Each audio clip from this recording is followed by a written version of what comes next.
Bom, e áudio e vídeo, Vera Magalhães conosco para participar aqui do Jornal da Manhã. Tudo bem, Vera? Bom dia para você. Bom dia, Tiago, a você, a todos no estúdio, a todos que nos ouvem e nos assistem nesta manhã de quinta-feira. Ô Vera, a pesquisa Pulso Brasil do Instituto Ipsos desse mês mostra um aumento da aprovação de Luciano Huck. O apresentador entrou por acaso ou entrou já no radar do eleitorado como opção para a presidência da República, hein, Vera? E entrou no radar, entrou, Tiago. Se é como opção a presidência da República, eu acho que a pesquisa Ipsos Estadão, esse barômetro político, não é capaz de medir. Porque ele não é uma pesquisa de intenção de votos. Ele é uma pesquisa, mais ou menos, justamente como o nome diz, para medir o pulso das pessoas em relação aos políticos, o humor das pessoas em relação não só aos políticos, mas aos agentes em geral, às personalidades públicas. O apresentador Luciano Huck foi incluído nesse ranking, que é mensal e é feito desde 2005, a partir de junho deste ano. Primeira vez que ele foi pesquisado, ele tinha um índice de reprovação e de aprovação muito próximos e ainda tinha muita gente que dizia não ter uma opinião formada sobre ele. Ele tinha ali 45% de aprovação, 39% de rejeição e o resto não estava com ele no radar. Agora, nesta pesquisa de novembro, ele deu um salto para 60% dos que dizem aprová-lo, de alguma maneira, aprovar a sua atuação no país, é esta a pergunta, e 32% que dizem rejeitá-lo. O número dos que são indiferentes a ele também caiu bastante, é de 6% agora. Então você veja que ele efetivamente entrou no radar. E por quê? Na minha opinião, ele passou a ser percebido pelas pessoas como uma opção, como alguém que está entrando no debate político, porque ele começou a se mexer mais como tal. Ele começou a participar das reuniões do tal grupo Agora, que é o que dá base à sua candidatura, passou a flertar com partidos aos quais ele pode se filiar, entre eles o PPS, passou a se reunir com políticos, ele se reuniu com o governador Geraldo Alckmin, com outros políticos, e passou a também se reunir com formuladores de campanhas, marqueteiros, pessoas de institutos de pesquisa, economistas, formuladores de programas e plataformas de governo. Então ele passou a se mexer. Isso coincidiu com mais um período de muito desgaste para os políticos.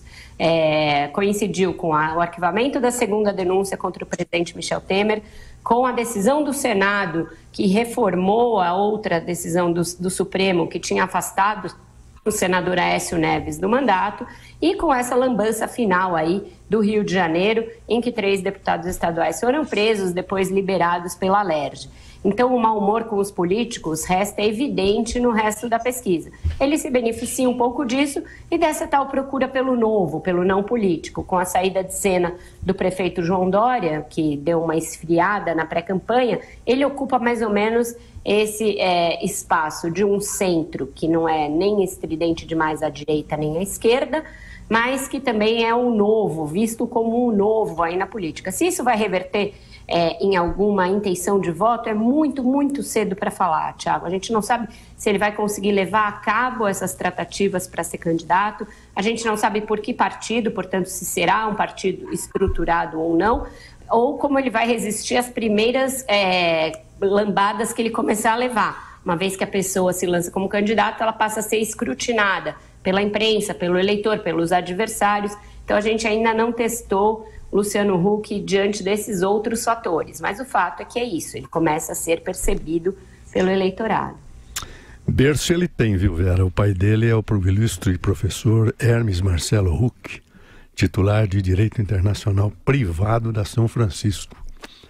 E eu tive na sua posse, na sua declaração, quando ele assumiu, e ele falou uma coisa linda, que realmente o mundo moderno é o mundo internacional. Então, berço ele tem. Agora, eu não conheço o relatório Ipsos, o barômetro que você está focando. Quem mais está bem, quem mais está mal nessa história? Joseval, o barômetro da política mostra um eleitor hipertenso com os políticos, viu? Se barômetros medem a pulsação, o brasileiro está hipertenso. Todos os políticos estão mal na fita.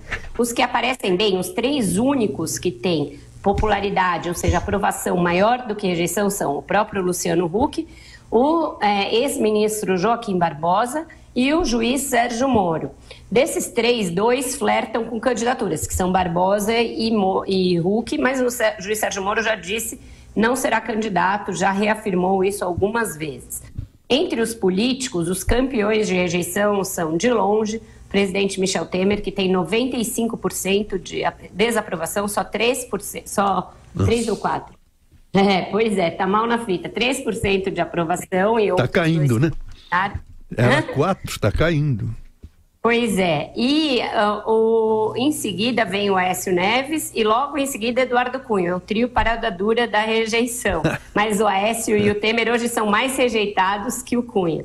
O ex-presidente Lula está numa leve recuperação desde agosto. Ele vinha com uma rejeição bastante alta, mas agora ela já é próxima à aprovação. Ela está caindo e a aprovação está subindo, num sinal de que a comparação com o governo Temer está, de alguma maneira, beneficiando o Lula e que talvez essas andanças dele pelo país, com esse discurso de vitimização, estejam colando para além daquele eleitorado mais cativo. Mas isso são só impressões, porque, como eu já disse, ela não mede intenções de voto, apenas aprovação ou rejeição, Joseval.